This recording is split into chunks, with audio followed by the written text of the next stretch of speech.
to be? What's a cup of tea? What's mushy pea? What's the biggie thing? What's all this then? Hello, everybody, and welcome to another episode of What's All This Then? It's a podcast about the UK with new episodes every Monday, bonus episodes every Thursday, and today we're discussing a British motoring television show, which was ostensibly about reviewing cars, but which also happens to have the longest Wikipedia controversies section I have personally ever seen for a TV show. It is so long that it had to be branched off into its own separate article, and I did check, it is longer than the controversies page for South Park, a show which I think is designed to cause controversy.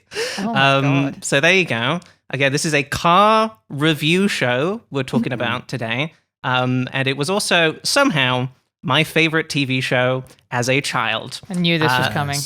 So today we're talking Top Gear. I'm Charlotte McDonald, and I'm joined as always by my wonderful co-host, is Libby, the Stig Watson. I think the Stig is a car. The whole episode is us just doing that. See, I was thinking, what is Libby going to do when I call her the Stig? Because the Stig is a silent character. So I was thinking, is Libby going to do the bit where she just doesn't say anything? But then you very smartly were like, well, that's not going to work, is it? Because it's a podcast, you need to say something, and therefore you're a little car. They're saying that I'm the most advanced improv expert that there's ever been. My nana was a teacher, and there was a little boy in one of her classes who, whenever he would bring up his paper to the front to have it marked, I think he was a farmer's son, and he had to, every single time, like, as if he was on a tractor, kind of go, and then go up to the front of the class. That's incredible. And drop it off, and then he would drop it off, and then he would go, put it in reverse, beep, beep, beep, and then run back to his desk. I love this so much. The closest I have to this is just when I was, this is back in the UK, relevant to this podcast, which is about the UK. I was in a Sainsbury's, and an old lady needed to pass by me. And so to let me know that she was there, she went, toot toot. Okay, I think, I kind of feel like I think I've heard of people doing that, kind of going beep, beep, coming through. It was definitely a beep, beep. Sorry, it was a toot toot, not a beep beep. It was a toot toot, Sorry not for a beep, misspeaking. It was definitely a toot toot. Yeah, no, well, because she's British, so she wouldn't say beep, beep, That's what we she'd say say. toot toot. That's what we say. We say toot toot because and that's what we do on this show, is I we think. talk about the differences between Britain and America and the things we call things. When are we going to run out of those? Never, because we'll keep making up new ones. With the famous toot toot. This should be a thing we try and do on the podcast, is make up one of those and then try and get it like in like a Wikipedia article, or like get a journalist to write about it or something. Yes. You know? Yes. Or just simply see if the commenters notice. To call us out. Well, they don't know nothing. That's what we're here to teach our lovely listeners. Yeah, about the UK. Well, we have the sickest guest I think we've ever had on the show, based on the conversation we were having. By that you mean like really cool? Yeah. These super rad guys. He's the producer behind, I believe this is correct, every podcast that has ever been made. Has literally done some producing for this show in the past, I want to say, in terms of helping us get guests. You may know him best for producing Hollywood Handbook. He also has his own podcast, Let Us Cook. Welcome to the show, Chef Kevin, the rad Chef Kevin. Woohoo! It's me, Kevin Silent Bob Bartelt. I'm also not going to talk the entire time. Oh no. Thank you so much for having me. But the silent guests were so stupid. We shouldn't have done that. That's the worst. The Stig of the show. Yeah. Kevin is very sick. Kevin has how many maladies would you say you have right now? I got the big three. I have bronchitis and pneumonia, and my body is covered in poison ivy. So yeah. So the listener is probably sort of thinking, why on earth are these awful women making him record a podcast right now? And on Father's Day. Oh shit. Fuck. Okay, well, here's the thing, Kevin, is that Charlotte and I don't really have fathers. We don't even really yet. No. That's why I gave it a pass. I was like, hey, they don't have. My wife was like, it's your day. Do what you want. I'm like, hey, this is like... He just loves podcasting so gosh Fuck. darn much, you Yeah. know? Kevin, will you be our father this Father's Absolutely. Day? we both need one. We both need fathers, yes.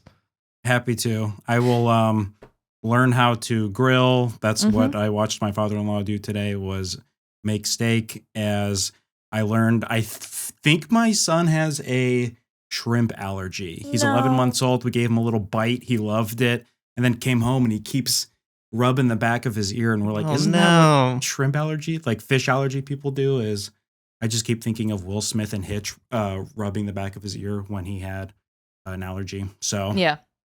That's where I get all of my information about what babies my do. maladies are Yeah. mostly from Will Smith movies. Yeah, basically. That's how I learned I had poison ivy, was Fresh Prince of Bel-Air. Yeah, well, I'm really sorry. Sorry I for think, making you do this. Yeah. Not at I mean, all. Your baby's little enough that he doesn't really know, right? No, he has doesn't no know idea. his Father's Barely Day. remembers me, and I see him every day. Yeah. It's All always right. like a pleasant surprise, like this guy. Like, what's Oh, up, man? hey. Oh, you're here. Cool. yeah. That's cool. How are you enjoying this is first child, am I correct? Yes. How are you enjoying the experience of being a father on Father's Day then? Man, it would be so sad if I had like a huge like existential crisis right now of like, wait a second. No, go for it. The episode was 8 minutes long because he like, got really freaked out. I love it Our so first much. deleted episode. Oh. Yeah.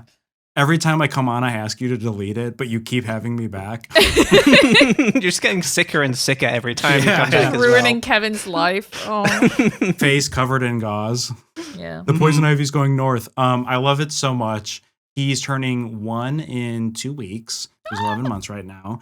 And he's learning to walk. And Whoa. we are very lucky that he is a very, like, this sounds very odd to say, but he's a very pleasant, like, positive baby. Oh. You don't think of babies of being like, whatever, like little brat and stuff. Like, Mhm. Mm.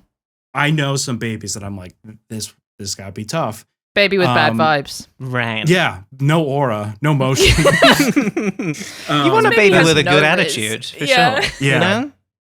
And he has an amazing personality. The only downside is he's a horrible sleeper. No. So he will go from like party to party. Like he's kind of like the mayor. I don't know why I'm picturing the mayor being like, "What's up, everybody? How we doing? Like life is good." The And then mayor he has comes to hit all back. the parties in the big Yeah, city every exactly. night.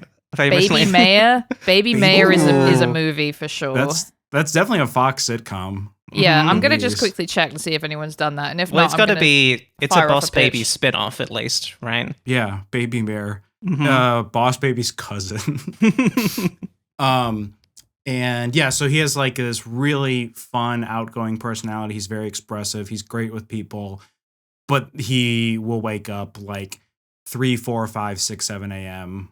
almost on the No. dot, like every buddy. night. So shout out to my wife, who is a beast at parenting him. I mean, we both are, but he like wants her very clearly. Interesting. Like he'll wake right. up and look at me and be like, "Okay, where's the Yeah. lady with the milk?" But He's got a good attitude about it. Right? Yeah. yeah. He's like, "Hey, so you're not really what we're looking for." I feel like a Right. commercial actor where they're like, "We got the vibe, but this isn't gonna work." If you're ever starting producing that nice milk out of your chest, let me know. You know, I'll happily come try back it. to me. I'd love a follow up, but right now I'm not interested. Mhm. So yeah, it's amazing. It makes me. It's the happiest I've ever felt in my whole life. to be Ah. candid. Well, that's good. So, yeah, that Yay. part's fun.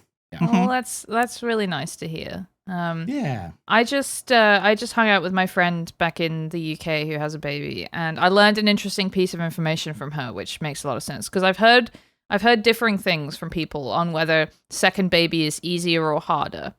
Yeah. And a lot of people, I feel like I've heard more often harder.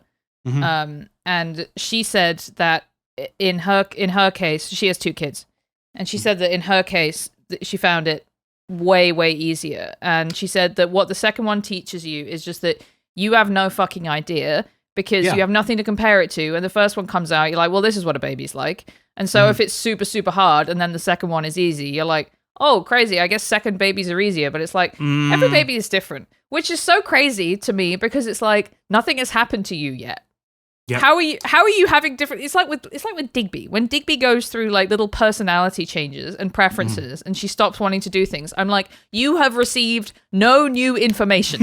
Nothing has changed. Yeah, why did you decide to shift? Yeah, exactly. You didn't watch Breaking Bad and say, this is my new personality. Yes, exactly. Yeah, you didn't read a book about how actually like sleeping on the couch is bad and you should always just sleep on the rug or whatever. It's crazy. I mean, you know. I know. Cats really do respond very strongly, I think, to just changes in you as well. Oh, so it's my bad vibes. Yeah, so basically, I'm just thinking about the fact that once I went to the vet and my cat, poor little Gideon, he was having some urinary issues. And the vets, I was like, I was saying to them, I've been very stressed recently, and they were like, yeah, that could have an impact. Yeah, just you being stressed could give your cat a piss problem, basically. Yeah. So So maybe this means that Kevin has unbelievably good vibes, but is bad at sleeping. I'm not a great sleeper, and my mom is like, this is karma. You are horrible.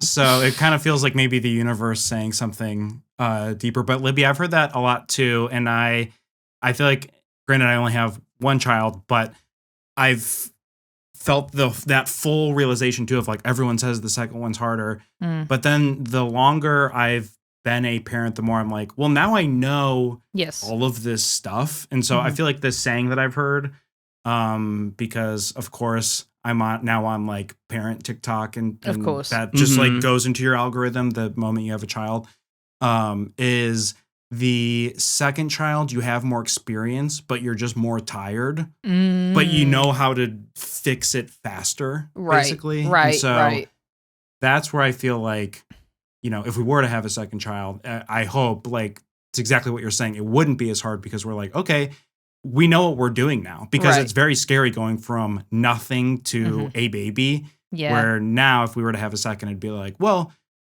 we've done it. Like, you know, so yeah, you have the that's experience. Kind of same thought process. And you're probably a little more confident that, like, you know, if it coughs weird once, then it's not dying, you know? Yes. With the second one, you're like, oh, right, I remember when this happened before, you know?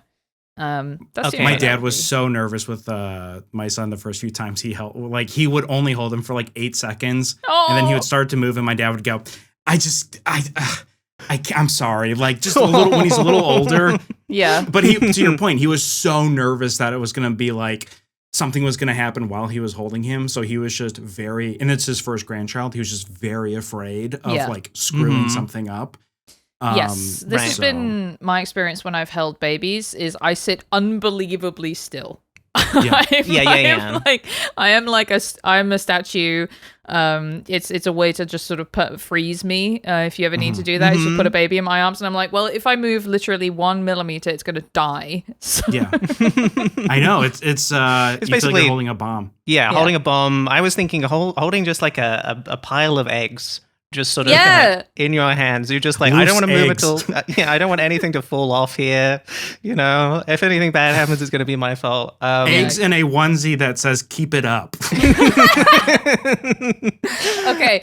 I've wondered this, is when you have a baby, are other people buying you those things that say like, my daddy is a podcast producer or whatever, or are you buying those yourself? I would love that one. Right. Mostly, fortunately, people aren't really doing anything too embarrassing. And we are very privileged to have like cool, creative friends. So like we're getting like niche, like Los Feliz t-shirts. Okay, that's fun. Yeah. Nice. Yeah.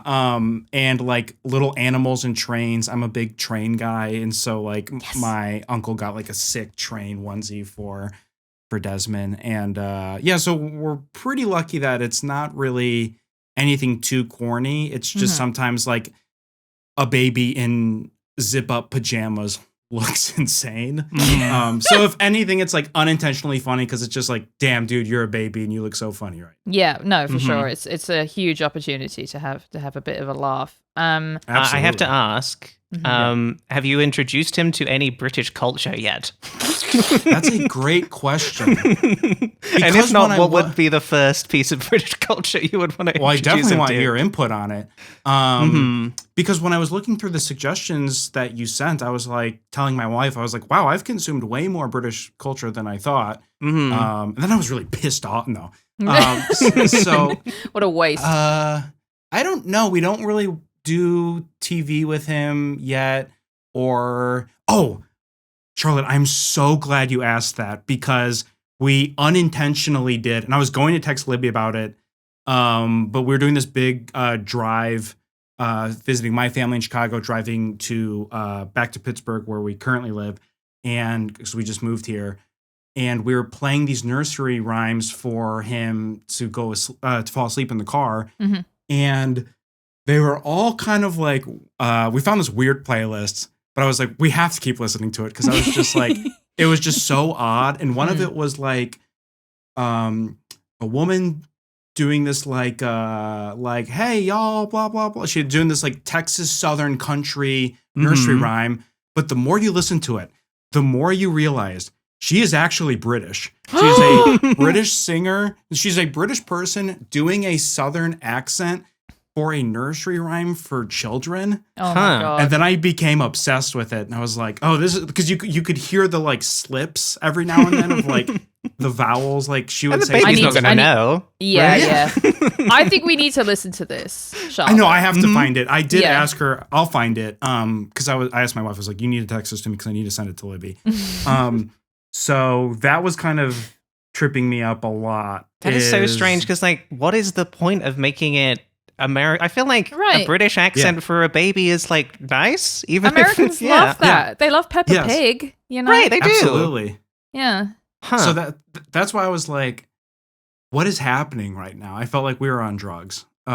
So I need to find out more about this person who I could be wrong, but I feel very confident is a British person who's just like, I'll do songs about like being a cowgirl in Texas and getting a little horsies and stuff. You know, there was a great moment when I was in I was back home in the UK, and I'm from a village near a town called Banbury, and Banbury has its own nursery rhyme. And we were driving past Banbury Cross. It has a statue of a woman on a horse because of this nursery rhyme, which I will sing to you in a moment. And Lewis asked about it, and it was me, my aunt, and my mum's best friend in the car. And he said something about what's that about, and we were like, well, it's from the nursery rhyme. And he was like, what do you mean the nursery rhyme? Well, it's ride a cock horse to Banbury Cross. And he was like, huh? And then almost without knowing, and to be clear, my aunt and this other person did not grow up in Banbury. It's just known. And she started, now I'm not gonna remember the lyrics, but it's ride a cock horse to Banbury Cross. We're still working on the nursery rhymes. We haven't had enough time to finish them off yet. But it ends with rings on her fingers and bells on her toes. She will have music wherever she goes. And me and these other two women just started chanting this in the car with poor Lewis. And I think he was like, something really bad is happening to me. Some kind of midsummer shit is going to happen to me. Anyway, that's ride a cock horse to Banbury Cross. Can you? Why a cock horse? I don't know. Yeah, I was wondering if you could do that again in a Texan accent so that Kevin could play it for his kid. Yeah. Shit, ride a cock horse to Banbury Cross. How's that? Libby, I'm not exaggerating. That is exactly how it sounded. All right, this is where I need to admit it's me. I'm the one who makes these. This is how I make my money. I do Texan versions of all these famous songs. Why is it a cock horse? Oh, a high-spirited horse, apparently. Okay. That's the cock element. So did cock used to mean high-spirited?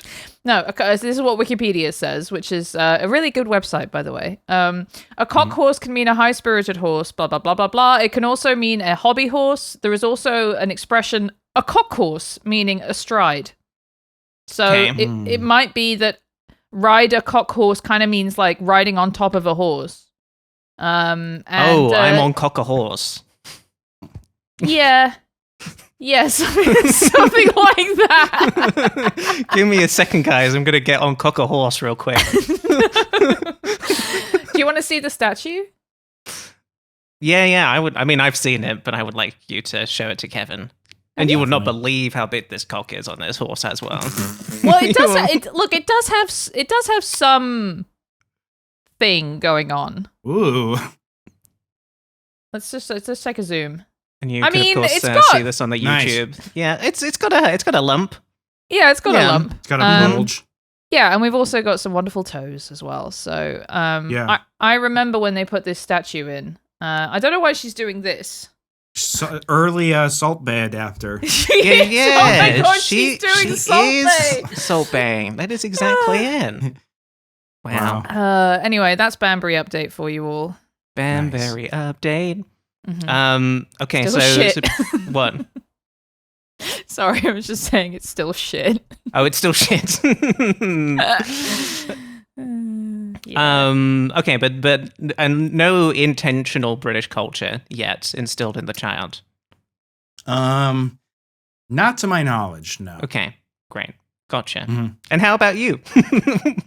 Yes, I my first big trip with my wife when we were like dating for 2 or 3 years. It was November 2019. We went to London because she had some friends that live there, and we stayed for like 10 days, 2 Ooh. weeks ish. But it was a lot of fun. However, one very negative thing that is not London related, it was just a brutal learning experience, was because we were in our mid 20s. I was like, well, let's get the cheapest Airbnb we can find so Oh, that we dear, can like yeah. not worry about it.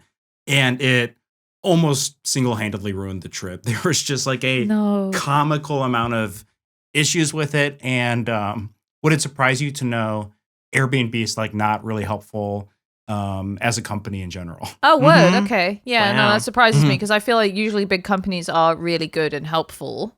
Yeah. So when we kept saying like, hey, the power is going out and it's November, it's really cold. And Oh my they'd be like, God. we don't live there, so we can't get there right now. So like those things were kind of tricky. That to, seems like a you problem. Yeah. But then we saw Mary Poppins and the musical. That was really fun. Okay, So- that's That's cool. nice. There you go. That's nice. I'm curious about cultural differences with Airbnb in the UK because cancel me if you must, but I've stayed in a lot of Airbnbs. Mhm. And in the US, I have almost never had to meet the host, but both times I've stayed in an Airbnb in the UK, I've had to, I would say, endure quite a long Mhm. tour of the Airbnb with the host, and I feel sort of bad almost saying anymore. But Charlotte, I'll tell you this story off. You know what? I'll tell this story on our Watch This Live Then Patreon stream. Okay, Great. Gotcha. Because then there's no way it gets back to the host. But oh my god, it was an experience. Just a very uncomfortable thing for me personally, especially after a lot of travel and not really wanting to talk to anyone in the best of times. I'm not a good hang is the thing. I had bad vibes as a baby. Yeah, that's what I meant. It's you specifically. Me. Yeah. Well, that sounds horrible. Not having heating in England in November is. It sounds authentic, honestly, to the British Yeah. experience. I was waiting for you to say no. Yeah, the Airbnb was full of mold. That was my it guess. probably was. Yeah. There probably was a secret door I did not open that was just the mold room. The bold Mhm. room. But I mean, we had a blast. I would love to go back again because our friends still live there and they love it. And yeah, I think what also made it so fun was very rarely have I gone on like a big trip like that where I know people that live there and like I feel like Yeah. I like went to like, it's not that big of a difference. But if I said like, oh, I went to Italy or Germany, and then I stayed with people that I knew, and then they gave me a tour of like all these really fun spots, and then we went out to dinner and we went to like you know pubs and stuff. So that really like elevated the whole trip, was just like knowing that we had friends there who had like a little activity for us each day. So that's the way to and then do we it. just saw them this summer.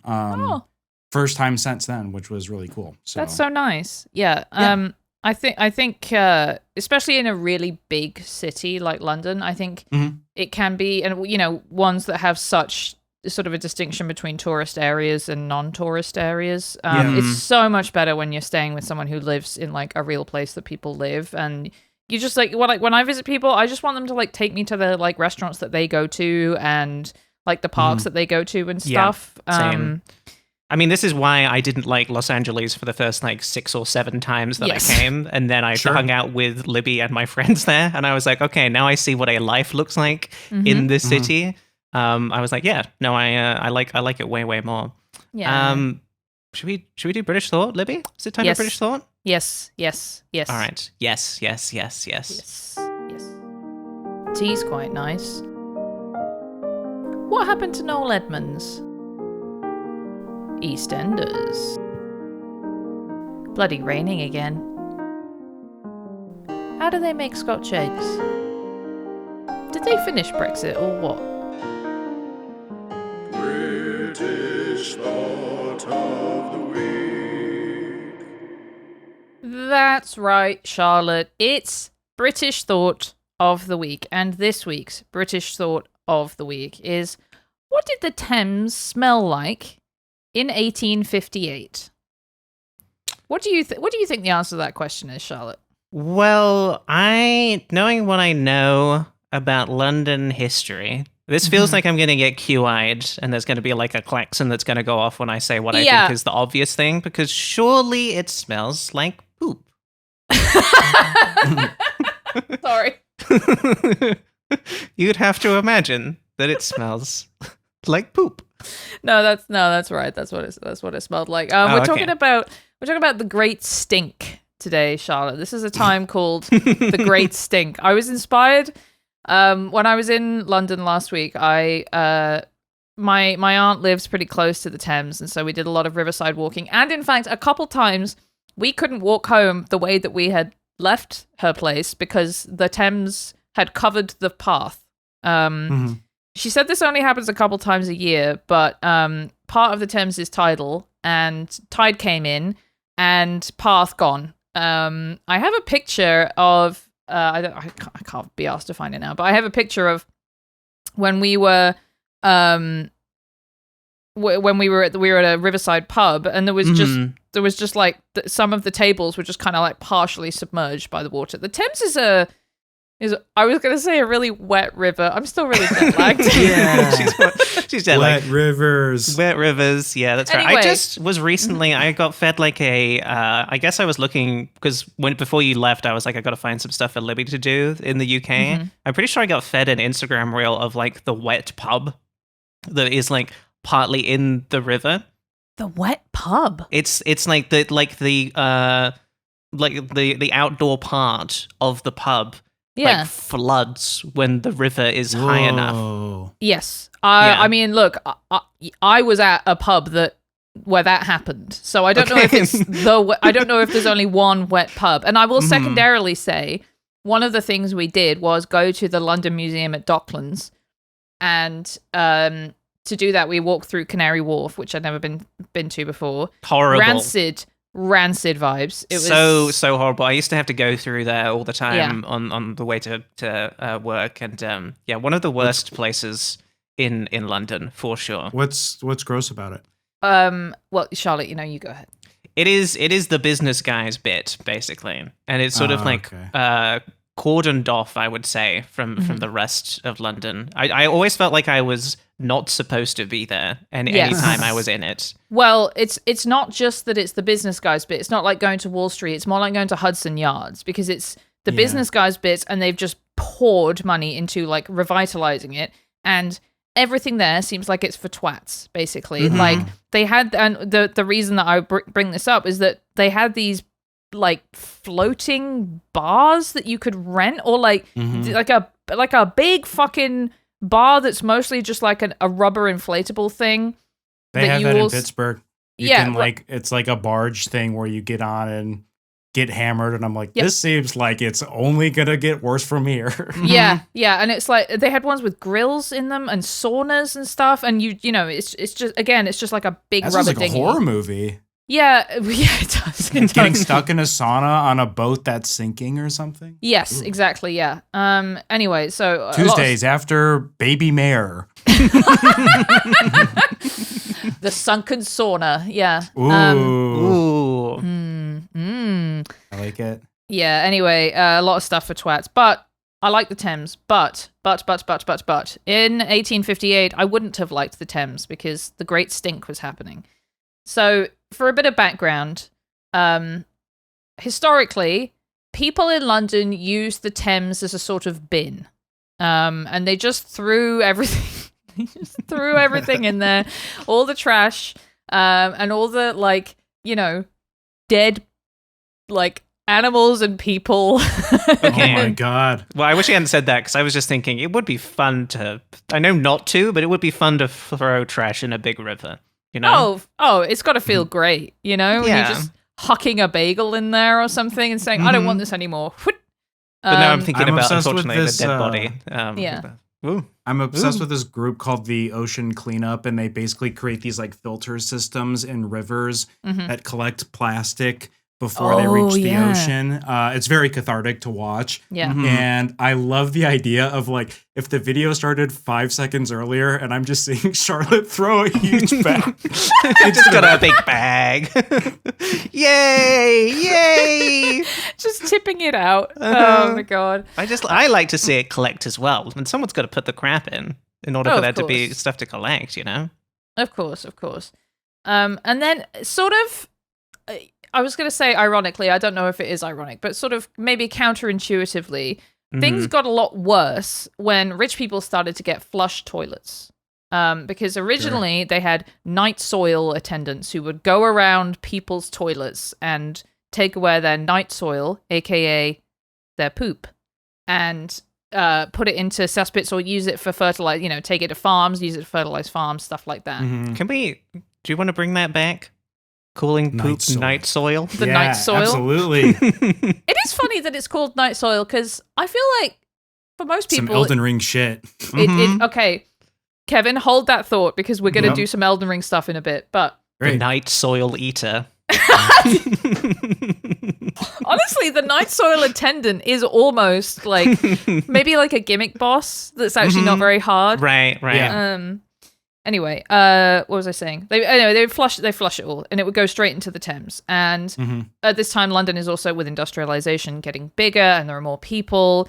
And essentially, the Thames was no longer able to hold as much shit as it has been holding. But it had been a problem for hundreds of years, to be clear. It just was the fact that there was flushing involved now, just sort of like ramping up the stinkiness. Yes, exactly. Gotcha. And this all came to a head in, basically, 1858 is the time when they actually do something about it. And the reason that they actually did something about it was that it got bad enough that the part of the Thames outside Parliament started to smell so bad that they were like, applying chemicals to the curtains in Parliament. And there was, all these quotes about like politicians like, leaving with handkerchiefs coming that, there were ones who tried to go down into the libraries, which are underground, to try and see how bad it was. But they just kind of left going, because it was so bad. Isn't this just the way? It's only really a problem when it starts affecting, the politicians directly. But literally, yes. And, there had been cholera outbreaks in like 1832, 1854, like tens of thousands of people had died. At the time, they didn't know that water, that cholera came from water. They thought it was miasma. They thought it was, stink, essentially. They thought that the stink transmitted the illness rather than the water. So Yeah, it wasn't the cholera outbreaks that made them fix it. It was the fact that it's stunky outside Parliament and they didn't like it. Stinky when I tried to do my work. Yeah. Yeah, basically, yeah. But look, it's an interesting story. Charles Dickens was one of the people that was sort of advocating for doing something about it, which is cool because he was a man who wrote stories. That's one of the guys I know from history for sure. Yeah, he was So one it's of the cool stories doing men. that. Mhm. Yeah.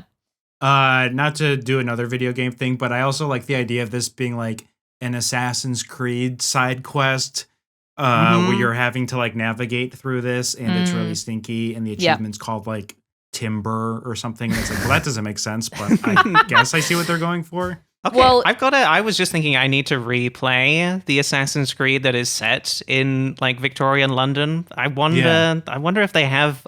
Now I want to like.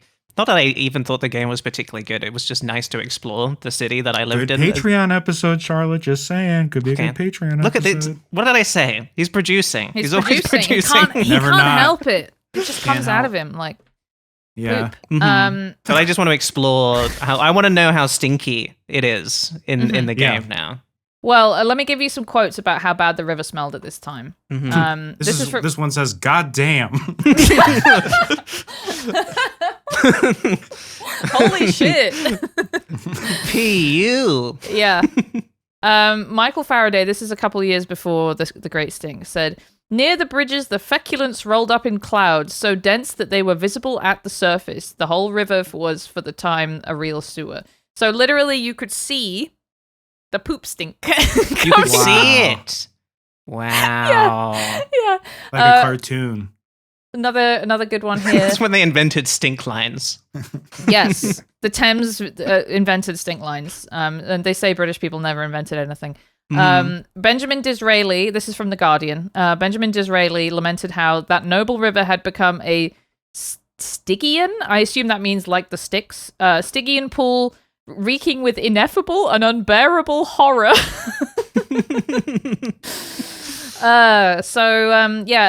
They passed the law in a record 18 days after it was introduced to Parliament. It was the fastest they had ever passed a law, and that law was to, actually finally address it. And so it's because of the Great Stink that they actually built some really fucking good sewers that are still standing today.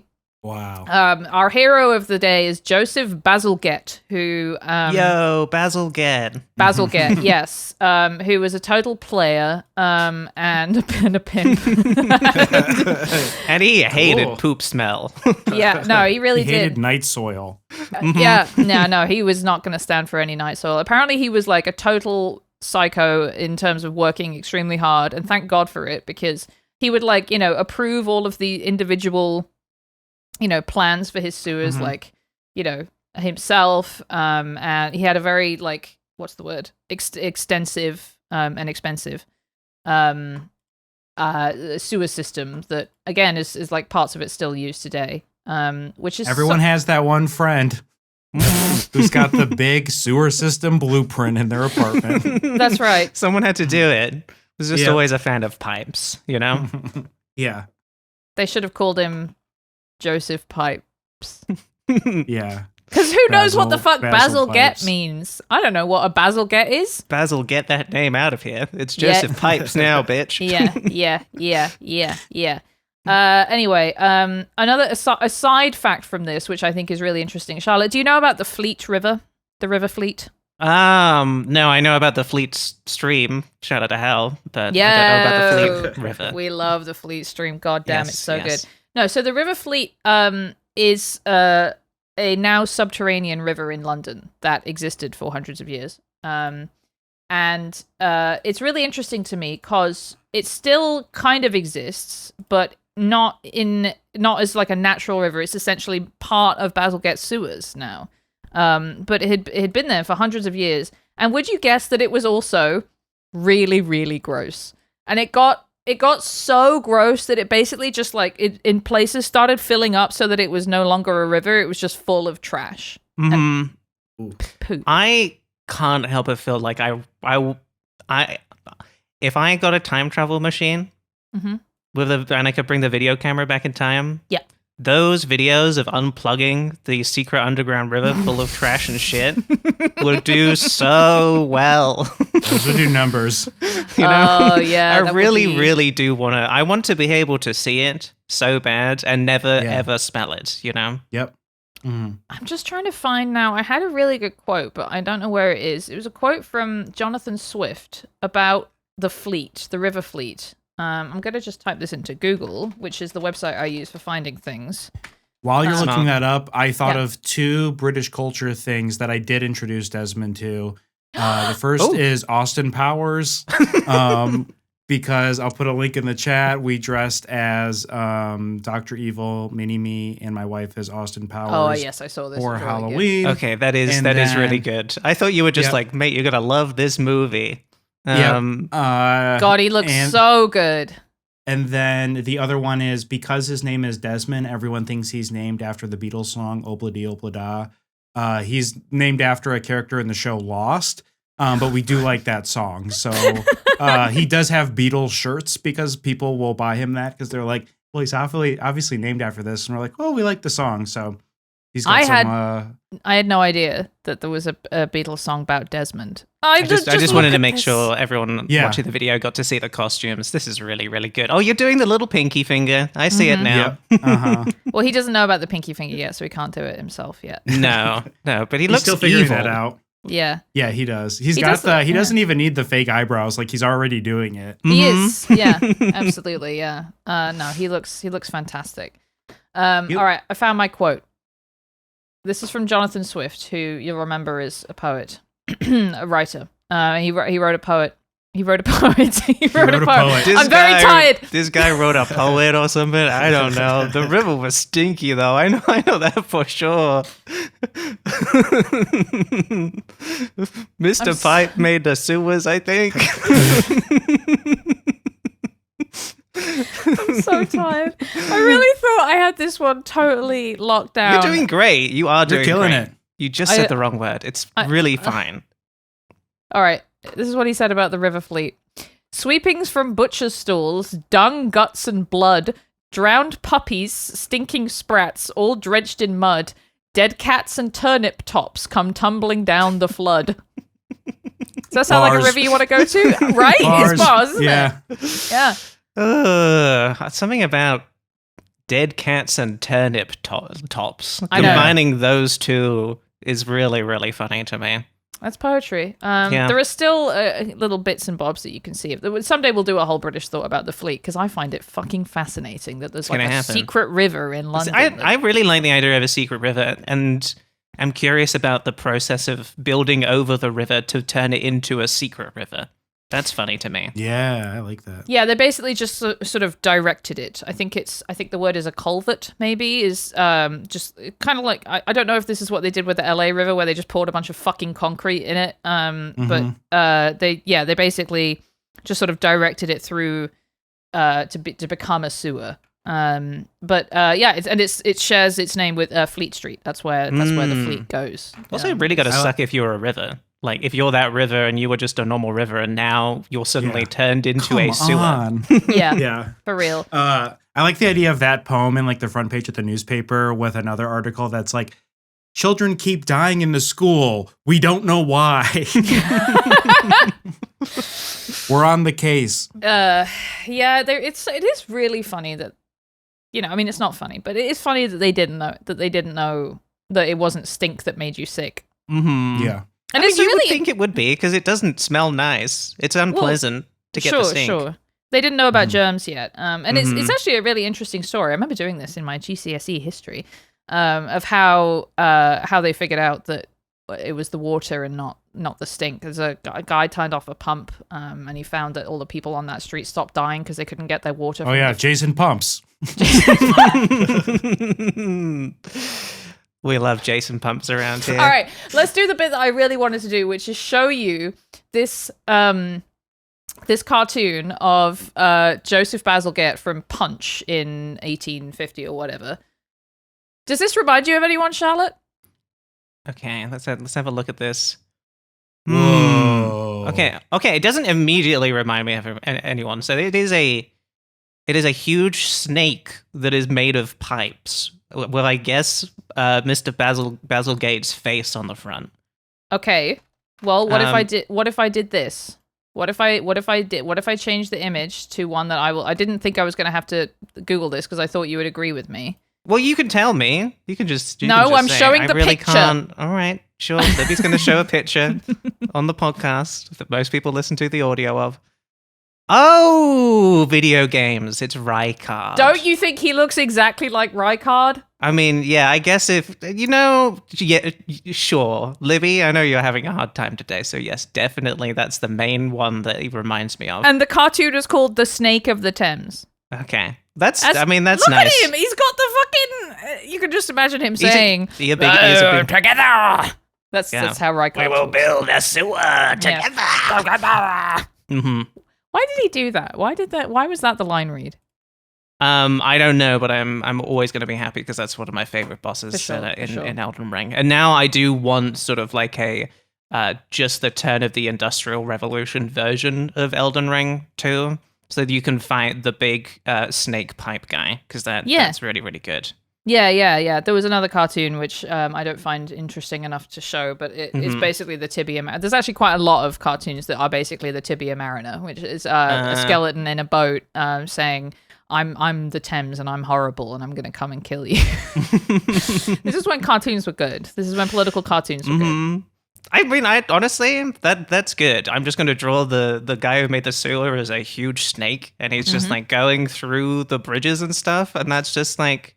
Yeah. It's not like funny, I just like it, you know? Yeah. I don't know, like, I didn't read enough about it to know, like, were they saying it's bad? Were they saying, is it because I feel like snake is generally a bad thing to be? Yeah. No, I really just, my impression of that is just, isn't this cool? Wouldn't it be cool if a guy was a big snake pipe man? You know? Right. Yeah. I hate the idea that they were in any way in opposition to Joseph Pipes. Yeah, me too. We love Joseph Pipes. I don't want to spoil a big surprise I have for you both this week, but just for the sake of the story, I feel like I have to. You're both doing my podcast later this week. Yeah. Mm-hmm. And I have something I would say I'm just going to lightly dance around and say From Software related. And I was talking to my producer about it, and I was like, I was really like, what's the opposite of downplay? Upplay? Showcasing how little I know about From Software.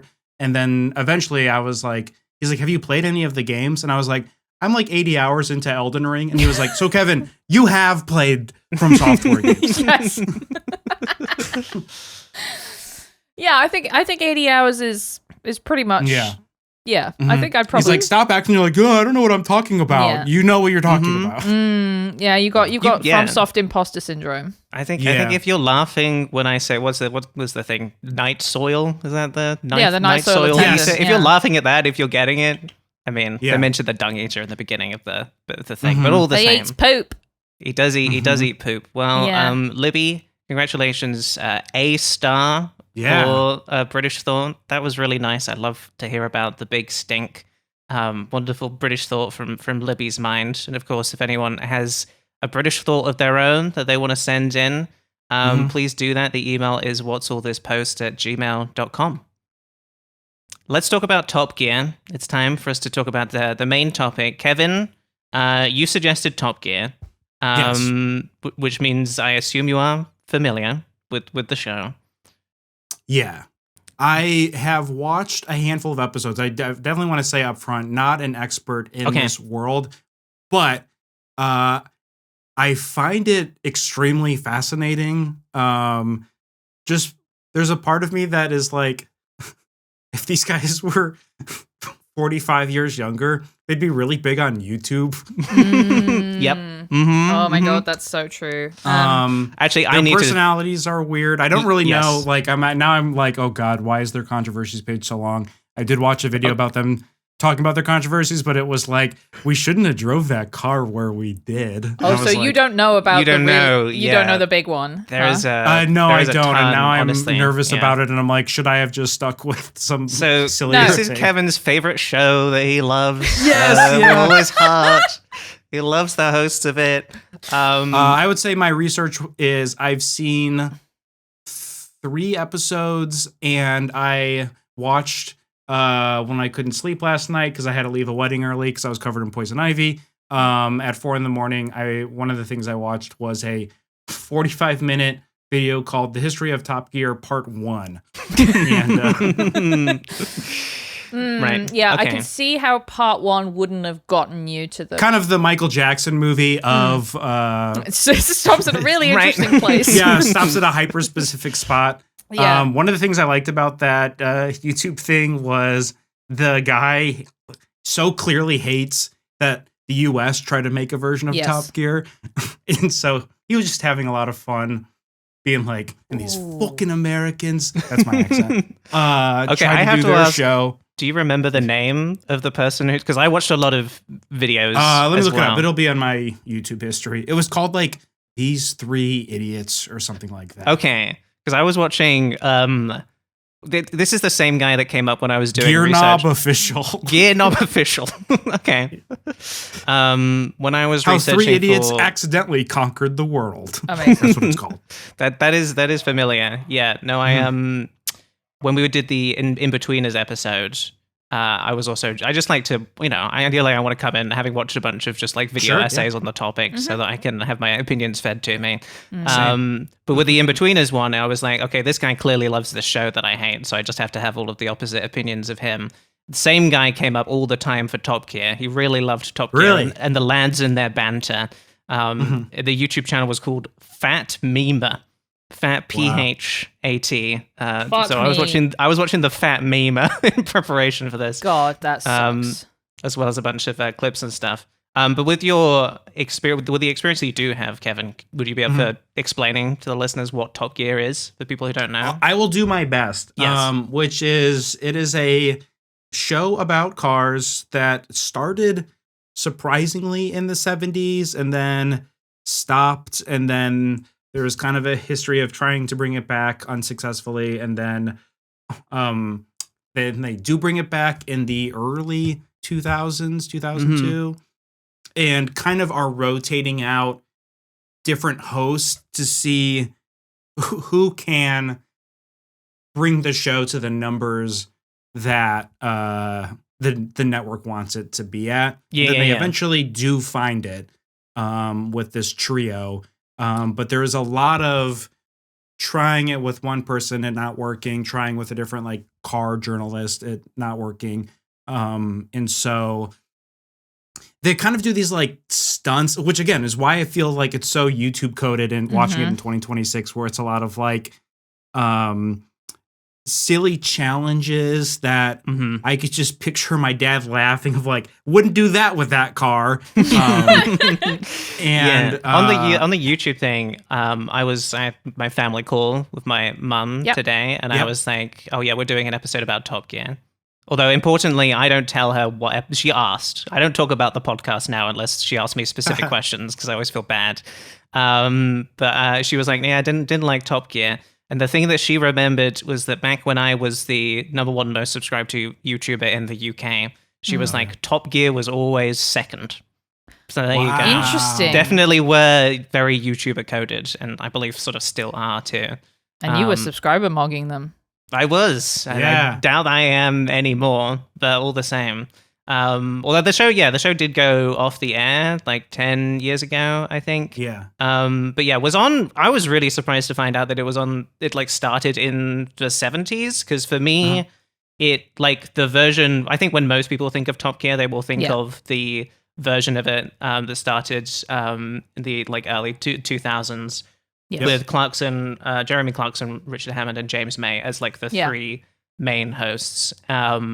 And that was the version I watched as a kid, and loved, because I was like, it's cars, and cars is cool, and they're like driving cars fast and crashing cars and stuff. And I guess maybe the things that these guys are saying is funny. Maybe I'm going to learn what's funny by what these the banter of these guys. And I would say that they would consider themselves to be sort of like equal opportunity punchers, no punching down, just sort of like they're gonna go They're for swinging. They're swinging everywhere. Yeah. And as a result, in terms of the controversies page that I mentioned, it is extensive, the amount of people, and also I feel like became part of the show too. Is like we want to piss people off so that we can turn them responding into content for our TV show as well. So that was a big part of it. Yes. Livy, what was your relationship with Top Gear, if you had one? Yeah, I watched it a bit in like late sixth form, I would say, which is high school. I remember watching it, and occasionally I would like to say that I sort of reluctantly laughed.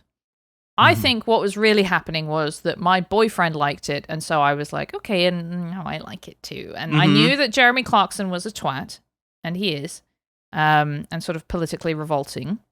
But there was enough stuff in the show that wasn't either just, this car's good, ooh, look at how fast this car goes, ooh, I don't like this one's rubbish. There was enough stuff in there that was funny if you didn't care about cars. Yes, right. That I liked it. That I liked that funny stuff. I watched a little bit of it in preparation for this. I was devastated to realize that the very first segment of the episode that I was watching was one that I remembered. And it was Jeremy Clarkson driving a Reliant Robin around, which is the three-wheeled car that tips over a lot. Right. I watched one where he was driving around in an extremely tiny car, which I also remembered.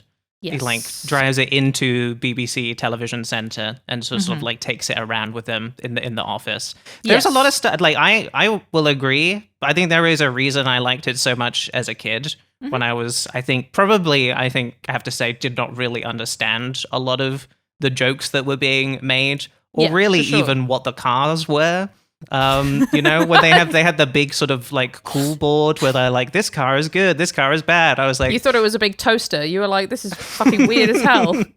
Well, so that's what a car is. Yeah, no, I mean, like knowing, and I still do not know which car is cool and which car isn't, beyond that one is a muscle car and that one, it looks, I don't know, shit. That's really all I have. I do not drive, so.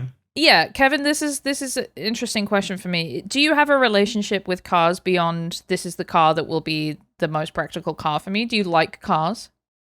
I'm starting to, which feels very like dad coded too. I'm like, why am I smoking cigars and getting into cars? Ooh, bar. So is this Jonathan Swift? Is this? Check out my poems in the newspaper from 1860. Yeah.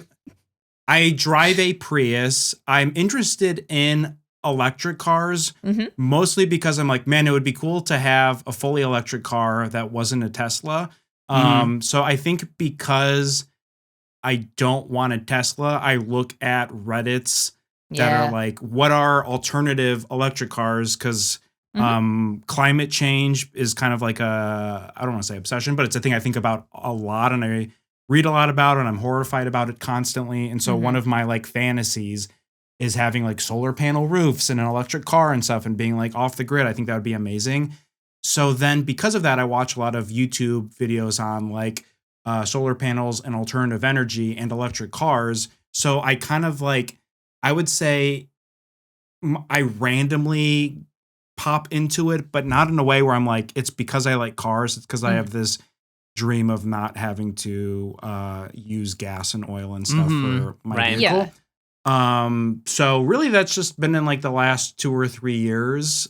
Specifically, I sold my car when I moved to LA. I bought a car in LA. It immediately died. No. I had to get the battery replaced. It rained my first week in LA. I got bed bugs.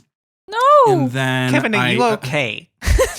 No, and this is actually to come full circle. So I just moved to Pittsburgh, and then I got bronchitis, pneumonia, and poison ivy. And so I was talking to my wife about it, and I was like, anytime I make a major life decision, God is trying to tell me, like, do not, like, are you sure you want to be here? Because we're going to throw all of the problems at you, specifically your first like month. Yeah. Yes, true. I mean, God's one of God's strongest soldiers, right? That's, yeah. I always say that. Oh, you're just reading my poster on my wall. That's nice. So I'm not a car person, but I also like, I like watching like Marquez Brownlee videos, and so he'll do like his autofocus channel where he'll discuss cars. But I would definitely say my father-in-law is a mechanic and will talk to me about car stuff, and it just like goes straight over my head, and I just kind of nod. So I don't really. I would say I probably know less about cars than the average person, but because of electric cars and like their potential. I like watching videos of like, ooh, the new Rivian is like retro future. So like it looks like a car from the 70s, but it has all this tech from 2026. Will it work? We'll see. But why is the car $90,000? Fuck this. And then I'm mad. I'm like, well, I'm been awake for 3 minutes. Yeah.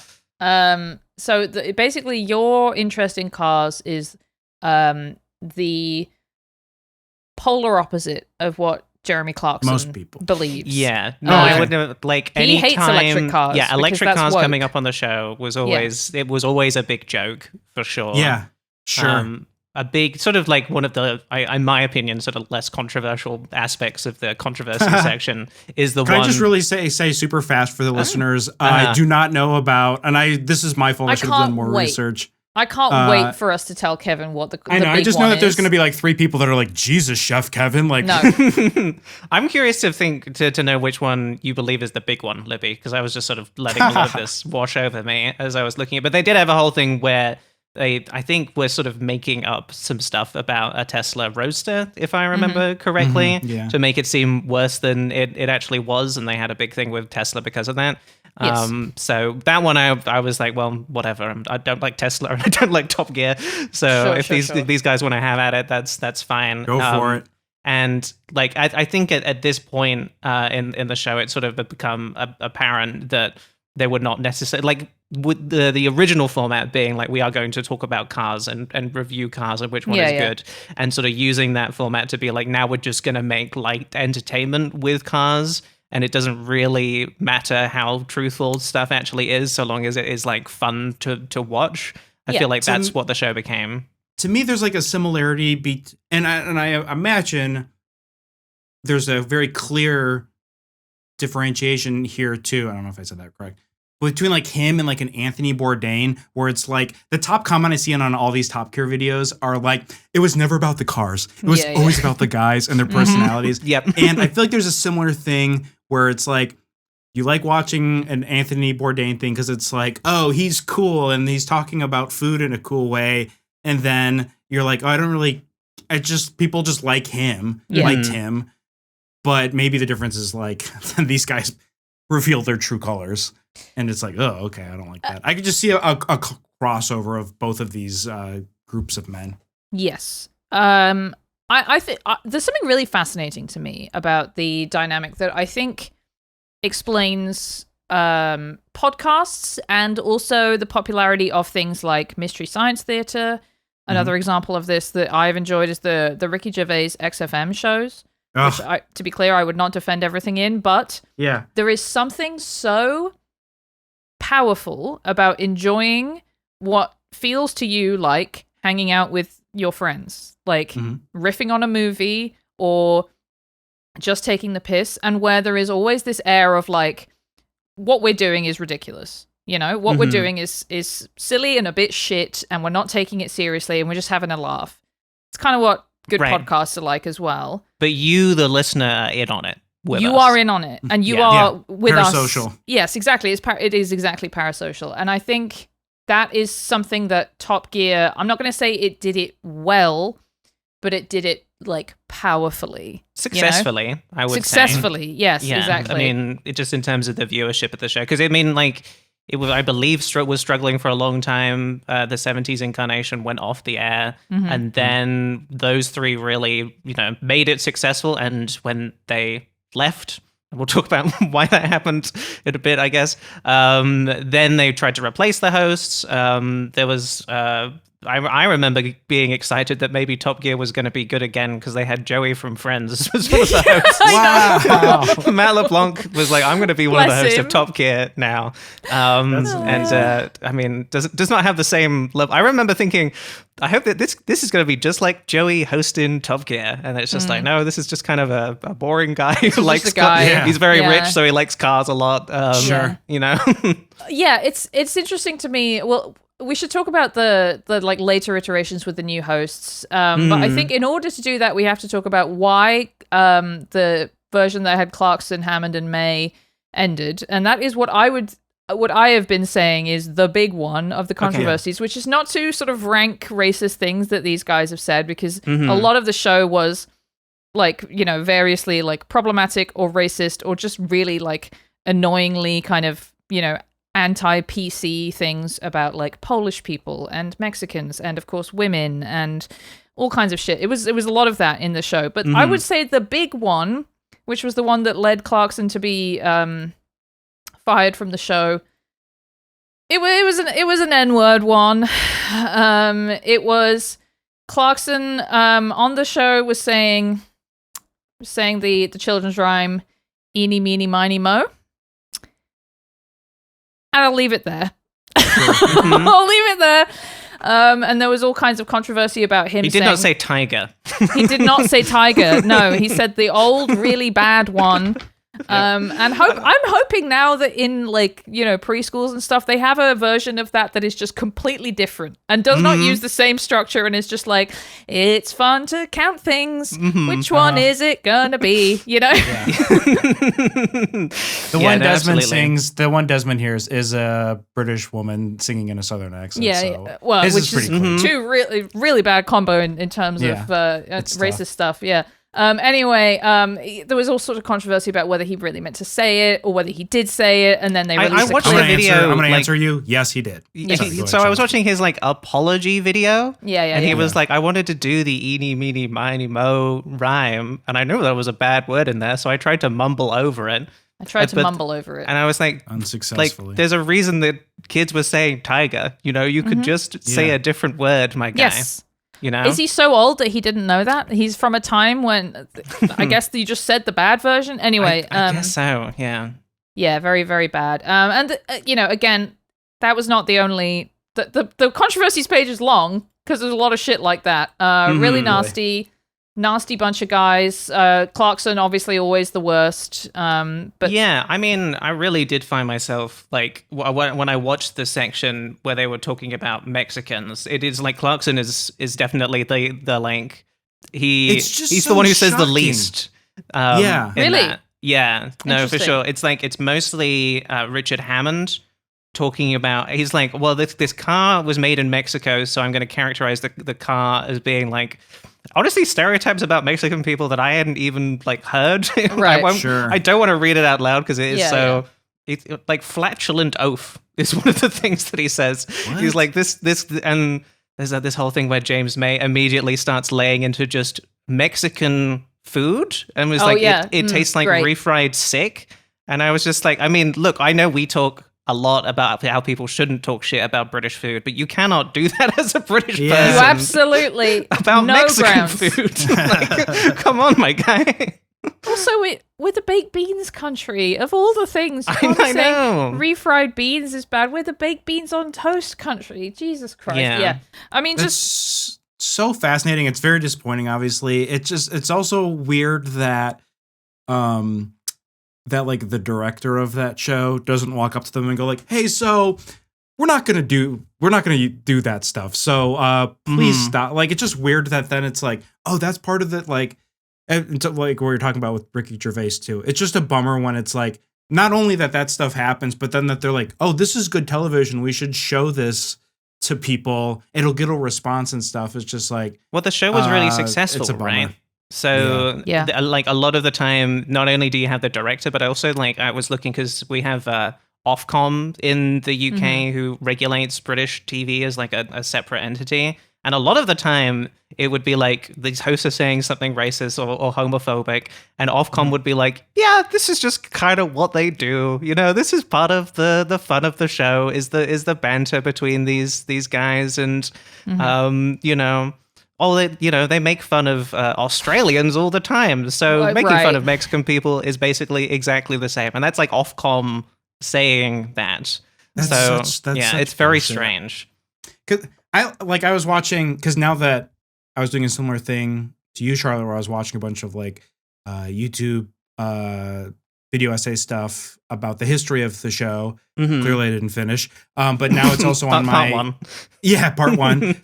But now I'm getting TikToks of the show, and it's like, look at their silly banter. And it's like one of them drops a plate of chocolates, and they all laugh. Like, you're not supposed to do that. It's like, yeah, let's just have that. Like, have them knock over some chocolates and go, no, don't do that. Don't be like, you know what we need to do? Rank the races. And what the fuck does that have to do with cars? With cars, well, they exactly, got confused. Too. They were like, cars do races, right? So we should be talking about races. That's what we should talk about. Oh, right. That's the whole thing. Yeah. So I don't know. I really hold so much hatred still in my heart for Jeremy Clarkson, because aside from Top Gear, he had a column, I don't know if he still does, in one of the fucking bad newspapers where he would write all of the sort of, it's just one of those classic tiresome anti-PC, which was, the old version of anti-woke.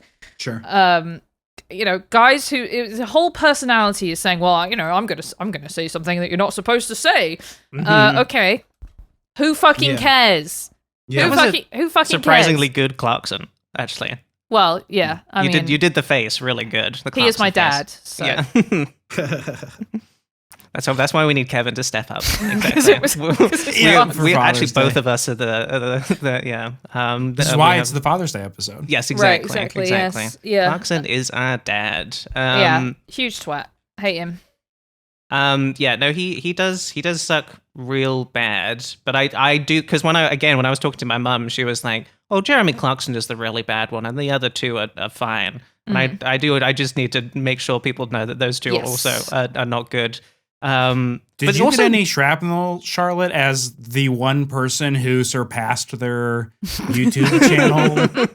Like, I'm sure their fans were really cool about that. Yeah, no, they were driving into cardboard cutouts of me. There's a whole episode where they're let's destroy Charlie is so cool link. No, I don't think it registered. I mean, I have to imagine the TV show portion was more successful than the YouTube channel portion. Sure. So I never even got a look in, and now I feel bad about that, to be honest. But you're driving a really cool car. I mean, I just remembered I was on the front cover. I did a little car thing myself. I was on the front cover of First Car magazine, if I remember correctly. Is that about your first car that you have? It's just for people who are getting their first cars? It is like a magazine. That was just a dealership, Charlotte. I'm sorry. That's not a magazine. But which was funny because I couldn't drive. And there's a picture of me on the cover of this magazine. Whoa. In front of a car. I think maybe it's not First Car. I'm having trouble finding it. But I did a little bit of car content, so maybe that, if I had done more, maybe Top Gear would have come for me. Yeah. Well, okay. So anyway, what I was going to say was, it is interesting to me that subsequent hosts just couldn't recapture the magic. And I did watch a couple clips of the most recent set of hosts of the UK edition. It's not on the air anymore after Freddie Flintoff got injured. And then I guess sued the BBC over it. Yeah, had like a really horrible crash. Wow. And one of the other hosts apparently 3 months before the horrible crash happened went to the BBC to say, the way we're making the show right now, there might be a really horrible crash where someone might die, and then they just kind of continued, and then it happened. Yeah, and as a result, the show is just off the air now. Yeah. Right, yeah. Wow. That was interesting because my experience watching it was the Clarkson version was always thinking, wow, they're doing some really, really stupid stuff. And Richard Hammond got really, really injured while he was doing that too. But I also kind of thought, well, they all know what they're doing. They're all getting into the car and doing these things that are unbelievably dangerous as the content of the show So I don't know. I'm not, I'm just saying, like, if you're going to make a show about driving really fast into a wall, sort of like a British Jackass type of thing. And then it feels like the other, like the sort of suing Johnny Knoxville, Yes, yeah. But then it's like, you've established that format with people who are willing to do it. Mm-hmm. And subsequently, those people leave the show. Yes, exactly. So now you need more people to continue doing that dangerous stuff for the show in order to... And no one is ever as willing, No one's as willing, and then... I have to imagine... I mean, I haven't watched a lot of the later stuff, but I have to imagine the reason that kept up is because they didn't have, like, we have the hosts with the parasocial sort of relationship with the viewers. Yes. Sort of, and then, obviously, the three of them moved on to just do a different Top Gear stuff. in the Grand Tour. Yeah. Well, continue to have success there. Right, and I watched a couple clips, and it was like a compilation of like, the absolutely most mental bants on the show. It was absolutely so funny, and I thought it was shit. And like the stunts they were doing were, again, like more YouTubey stunts. It was like, we're like shooting paintballs at them while they drive, or like they have to. There was one that was like, we have to eat a really hot pepper while we drive. That to me was never like. It seems like a different category of challenge than the ones that were on the Clarkson Top Gear, where it was like, I think there was one where it was like racing a car versus public transit in London, or walking or something, or like, driving across Europe, or driving in big lorries or something. Driving up a mountain while like a pro climber climbs the mountain was one of them I saw. Yeah, exactly. And there's something just so much more like... I don't know. What's a bad YouTuber? Mr. Beast? That's what I was going to say. It feels very, and this is why like my theory is that like this is there's so much in common with like weird YouTube. I was also thinking of like Jake Paul and stuff, where it's like these guys who are massive, who are straight up like villains and just say and do horrible things constantly, but their audience continues to grow over time, and they're just like, yeah, man, that's part of the appeal is we're going to say fucked up stuff. It's like, well, this is just straight up offensive. No, I can 100% see an episode of Top Gear where they go to the suicide forest. Like, yes, it feels completely in line with the sort of thing that they could have done. I watched there was one clip I found that was really horrible, where Jeremy Clarkson just rolls up and there is a huge dead cow on top of his car. Yeah. And then he just like backs up and the cow rolls off, and I was like, how is this funny at all? It was so uncomfortable. Yeah. The thing is, I do feel like the format of the show could have been really good if it just had people that I liked and respected doing it. But I also have to imagine that kind of happened because they made the show like with other people, and I didn't watch it. So it is weird, So what you're saying is we need a Goo Crew Top Gear. We need a Goo Crew Top Gear. Exactly. You guys all get really into cars. We're all just so scared to drive it above the speed limit. We need to get into cars. And I think with all of that as well, I think it is really weird that I liked it as a child, right? Yeah. And that they were essentially making, I thought I was a boy at the time, for like preteen boys. That is like a target demographic for Top Gear too, Can I ask a rude question, Charlotte? But you can bloody well try, Libby. I'll try. Just based on what you've said about like when we were, was it S Club 7, you were talking about sort of actively trying to... Was it like S Club 7 or not like S Club 7 because it was for boys or was for girls? I remember feeling judged by my peers at the time, for sure. Right. Do you think that there was a sort of, I ought to like Top Gear because I am a boy and that is for boys and that's what boys do, is they like cars? Do you think there was any of that going on, or do you think you just liked it? The denial beard of TV shows. Exactly. Yeah. Because again, to be clear, I also... like watched and enjoyed bits of it, it's somewhat under duress, but like, it's not unimaginable to me for a girl to enjoy it. No, and I don't think that was all of it, but I can't deny the fact that it is weird how much I liked it, given how much I didn't really care about this. Like, I wasn't like into cars, right? Sure. And but then I guess that's also part of the show too. Is you didn't necessarily need to be. Yeah. One of the things I wrote down when I was watching it earlier is I bet they had like good writers, because there were some things in the one that I was watching where I was like, that is actually funny, and it's funny like separate from these people's personalities or anything. Like anytime they were kind of bantering with each other, I was like, shut up, I hate you. You're just nasty, horrible uncles at a party that I have to talk to.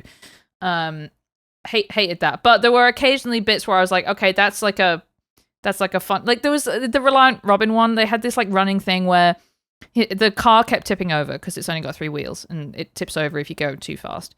And they kept having like various famous people like pick it up. And every time that happened, he would say, Clarkson would say, "Oh, that's Phil Oakey out of Human League," or "Oh, this is this guy out of being a cricket thing." And I thought that was a really funny turn of phrase to say someone is person out of refereeing cricket. I thought that was funny, and I was like, that is just like a little bit of humor that is nothing to do with their personalities or cars or anything. Yeah, that is sort of like. Not endearing or charming or something, but indicative of understanding what funniness is. It is easy to understand how people liked the show if you're sort of just like, you've just sort of turned your brain off to the horrors of the world, and you just sort of think, well, nothing these guys are saying really means anything. They're just being funny, you know? I think I could get that. I do also want to mention the fact that I think my favorite part of the show was always... there's a celebrity in they call it the reasonably priced car, and they just had celebrities do a little race around a racetrack, and then you would see who was the fastest. I think that's good. That's good. It's a good format. I feel like we need some talk show to bring just that back, because I think that it was always just fun to watch Let's do it on our show. Yeah. All right. Kevin, can you make it happen? Just drive my Prius around a circle. And I'm like, I mean, the gas mileage is great. I did California to Pittsburgh. I only got gas like a couple of times. It was awesome. Amazing. And then I just drive off into the distance. Podcasters in cars getting coffee. Whoa. There's something there. There's something there, Libby. Yeah. It is. There's also like, I feel like a big rule of 3 things with these guys where it's like this guy's driving an Aston Martin, this person's driving a Ferrari, and this person's driving the Oscar Mayer Wienermobile. And then they roll down their window and they're like, the gas mileage isn't very good. And then like that just kills. And so I think there's, to your point, they're like trying to push a comedy thing, a like some sort of like, and this is why it's a bummer, is like they're trying to push this like universal thing of like, we're going to say something that sounds like we're really smart, and then we're going to undercut it with like a self-deprecating joke about like, and he can't even drive stick or something. I can't even drive stick. And then... But we're going to constantly have a go at this one host about the fact that we think he's gay. Yeah. Yes. For years. Yeah. The other thing too is like, I was thinking about another, obviously not car person, but a person who is now for like the last part of his career, is just like a car YouTuber, which is when I think of car YouTubers, obviously we are all thinking of one name, Jay Leno, and Leno's Garage. And so now that I've watched like a handful of car YouTube videos, his stuff will pop up, and it's really funny watching him because he's just like a car nerd, and it's not personality at all. Like it's just him being like, this is the first Dodge Charger. Isn't it crazy how loud it is? And I'm like, just in such a weird headspace because I'm like, man, if I have to choose between Jay Leno and the Top Gear guys, I think I'm going Leno. Oh, for sure. Yeah. You know what's funny is that now James May is a YouTuber, and he does like YouTuber stuff. You know, he's like reviewing crisps or whatever the fuck. Isn't that weird? It That's is so weird. It is odd. I think Richard Hammond does that as well. So, you know, you called it, Kevin. They were always destined to be YouTubers. Yeah. The Jeremy one that really made me, I shouldn't say laugh because it's really sad, but it was just like, it was very corny.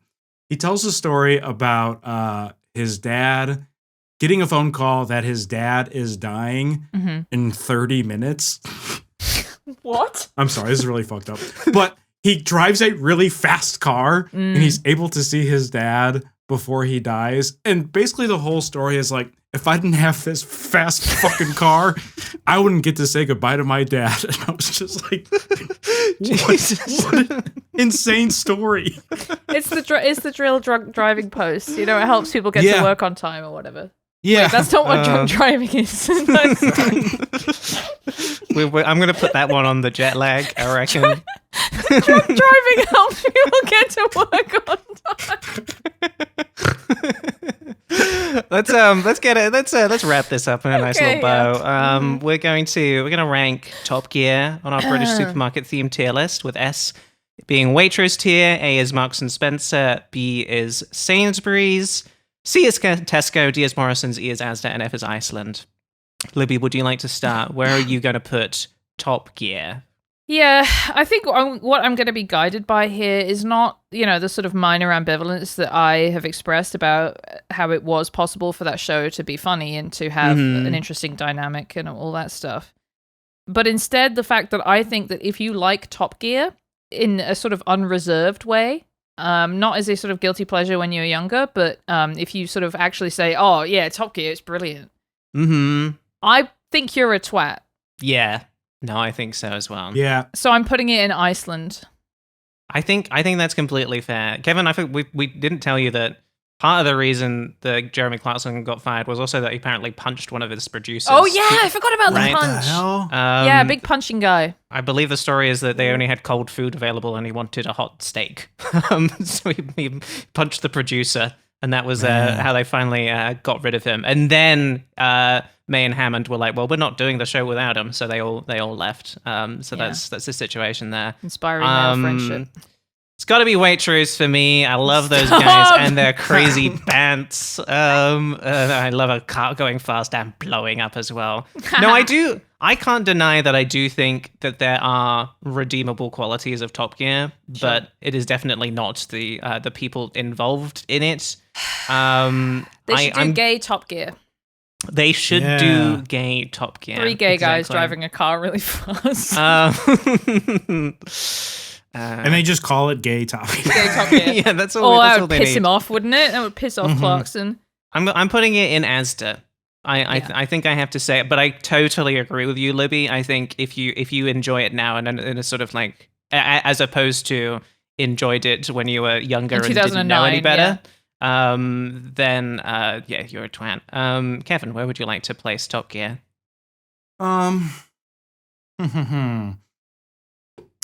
My gut reaction is Morrison's, but I know myself, and I'm going to read the Wikipedia after this call, and then text Libby, why did I not say Asda? That was really stupid of me. So I'm going to trust my future gut and say Asda.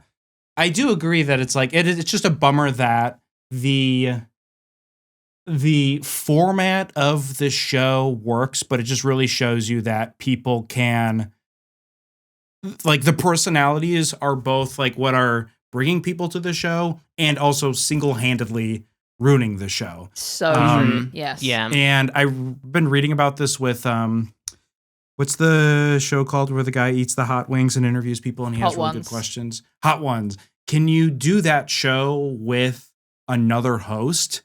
And it's kind of funny, not to be mean, but there's a lot of people that are like, look, we all know he's very like bland and simple. He's literally, and it seems the most replacement level guy ever. What Yeah. do you mean, Libby? He's the greatest interviewer who's ever lived. Think of all of the great research that he does and interesting questions that he asks. Look, and it's just so funny that people get really defensive with him. Like, Sean has to stay. Like, he's the show. But it's like, no, it's the premise of being asked like a very personal question and you can't feel your face. Right. And I think there's something really interesting about that. Is a really interesting case to me because I wonder if it would work with someone else who is more interesting as a host. Well, they have the version of something. it. They have the version of it, right, where it's just two celebrities just having a conversation, and I do feel like that one does less well because it's not a Hot Ones episode, right?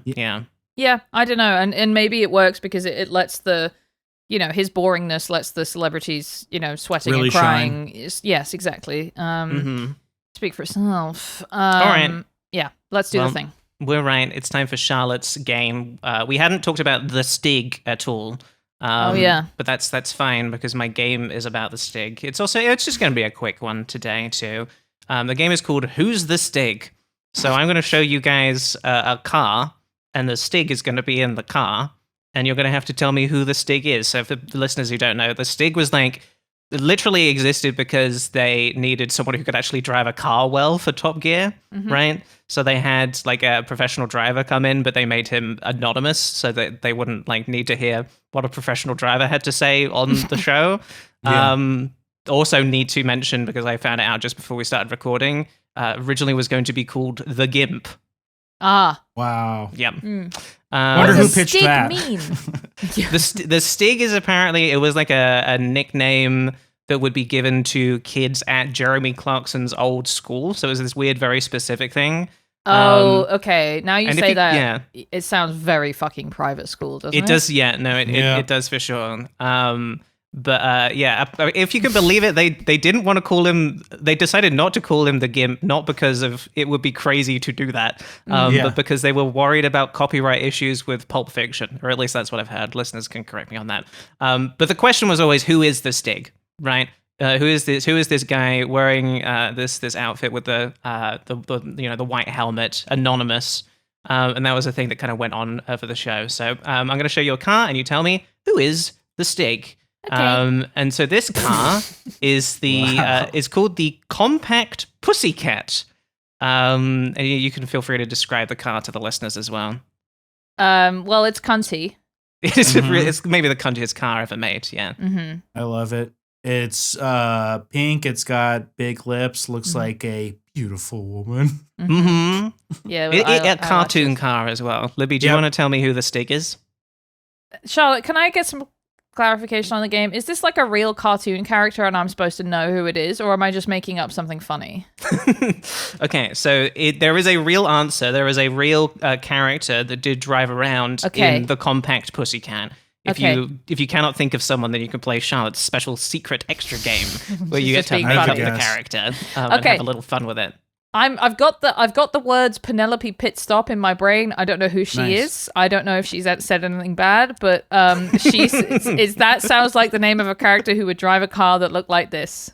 The controversies section of the Penelope Pitstop wiki is also crazy. Do not watch part 2 of the YouTube video. Yep. Okay, Penelope Pitstop from Libby. Kevin, who do you think this is? Roger Rabbit. Penelope Pitstop was indeed correct. Wow. That is 1 point nice job. To Libby. Okay, next up we have a 1977 Mini.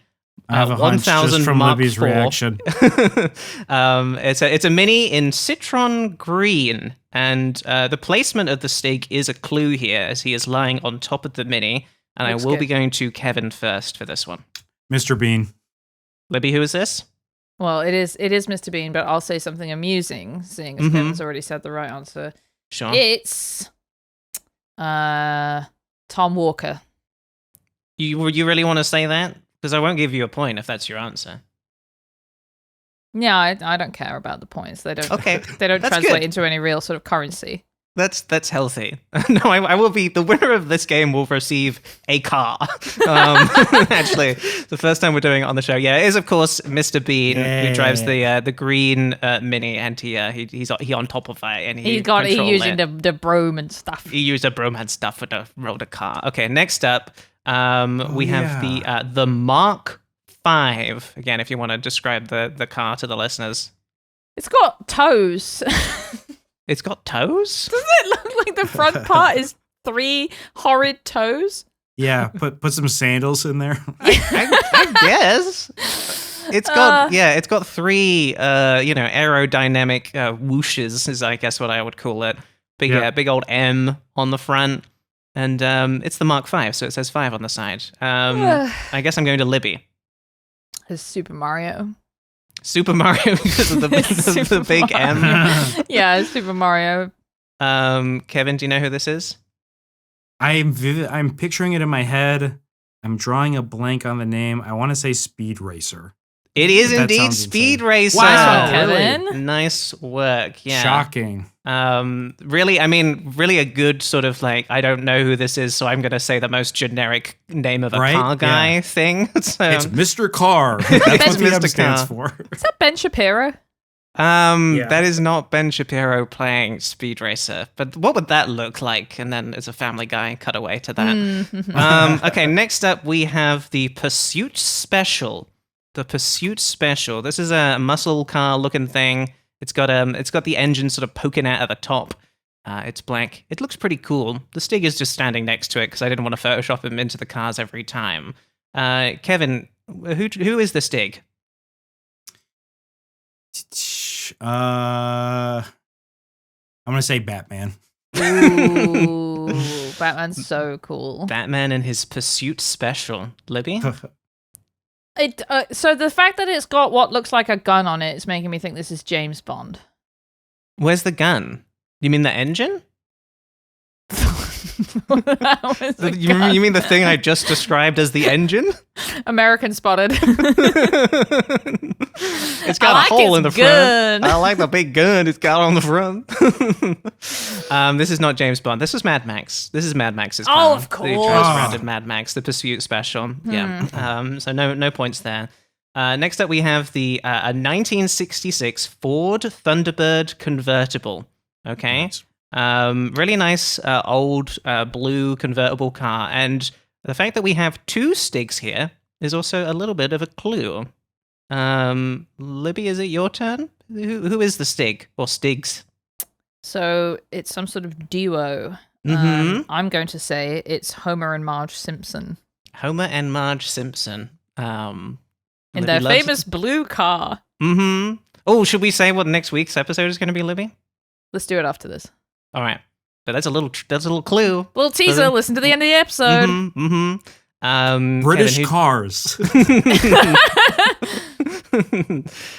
Kevin, who do you think the Stigs are here?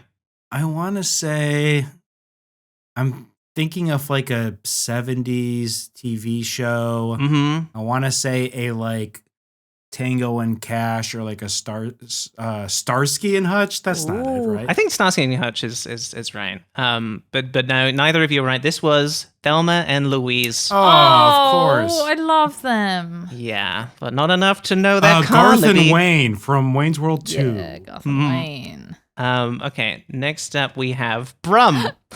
Wow. We have Brum. Brum is a tiny car who has eyes and a license plate that says Brum. He's very old-fashioned. And the Stig is very large in this image as well, because Brum is very small. Kevin, who do you think the Stig is in this? Who would be driving Brum?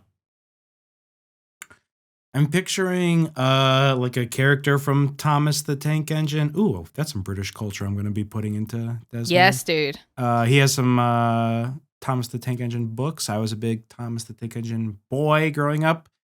That's another episode. Have you guys done that? We did. Yeah, we did it with Stefan very early on. Yeah. Of course. Yeah, it's our train boy. One of my favorite theme songs of all time. It's fucking good, isn't It it? is good. Don't know. I don't have a guess. I'm sorry. That's okay. Libby? I believe this is Conservative politician Michael Heseltine. So I'm going to give a point to Kevin because you said nothing, and that is the correct answer because Brum drives Yes. himself. That's what I was thinking. Yeah. Okay, I was Brum like drives himself. pretty sure it's also kind of weird when it's like a sentient car and you've got like a guy inside you. It's kind of Yeah. kind of crazy to Hi, think kind about. of giving gay Top Gear. Brum is Okay. gay. Yeah. I love Brum. I really just wanted to include Brum. Okay, this is Yeah. the last one, and this is definitely the hardest. This is a 2010 Volvo XC60. It is black. The Stig is standing next to it. Who is the Stig here? Who is driving the? I want to give you a clue here. I was going to ask for. Can I ask for a hint of movie or TV show? I will give you that. This is movie. Yeah. Shit. Oh, I have it. Wow. All right, let's start with Kevin. James Bond. James Bond is driving a little SUV Volvo. Yeah. Uh-huh. Kind of a surprise. Libby? I think this is Leonardo DiCaprio in One Battle After Another. Oh, it made me so sad because you went, ooh, ooh, ooh, like you knew it. But no, of course, this is Edward Cullen's car. Oh! Because Edward Cullen is so cool and he drives the Volvo and he's such a cool car. Okay, but I read Max Reed's excellent post about the cars of One Battle After Another, and I want to say it was a Volvo, but cars. I mean, if it is also a 2010 Volvo, no, XC60 it's a fucking in Nissan. black, It's a Nissan Sentra. Well, there you go. Well, not a particularly high-scoring game, but that's fine. Mm-hmm. But it was fun. It is Kevin. Congratulations, Shocking. Kevin. You It's win. Kevin. You win a car, and the car is Yay. unfortunately Brum. But it'll be great for your kiddo to be in. Because I could 100% see him in Brum with a backwards hat, Mm-hmm. or with the mini-me Dr. Evil eyebrows, just cruising. Oh, that's nice. Thank you so much, Kevin, for coming on the show. Please do tell our listeners where they can find you and your stuff. Sure. I have a new show. Bless you, Libby. Why did I say that? This is audio people.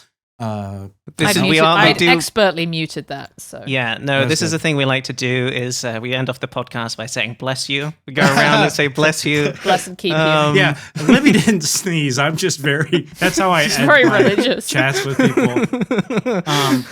Ending a podcast with amen. All right, amen. Bless you and with your spirit. Good night.